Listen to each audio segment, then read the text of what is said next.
Good afternoon. Hi ma'am, good afternoon. What is your name, please? My name is Talin Toriano. How old are you? I'm 35 years old. Are you single or married? I'm single. No children. How many years you work experience in Hong Kong? I'm working in my current employer for 1 year and 7 months. 7 months. Okay.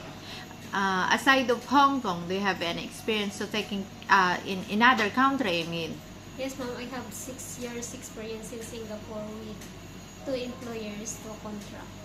okay. And then, do you have any experience to taking care of newborn baby? I don't have experience of taking care of baby, but in my current employer, I am taking care of 3 children, share job.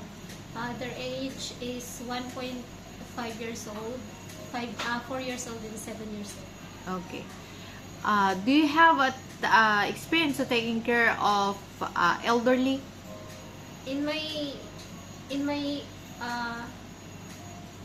experience in Singapore, I am with 2 elderly. They are 75 and 70 years old. Healthy. Yes, ma'am. Healthy. Okay. And how about taking care of pet like dog and cat? In my first employer in Singapore, I am taking care to photo dog. Okay. Do you have a proof or picture? I don't know. Okay. You delete by your phone. Yeah? Yes. Okay. Thank you. You can speak Mandarin or Chinese?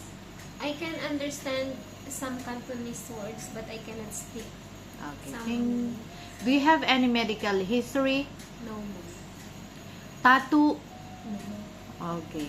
You wearing glasses while working? No. Okay. Thank you.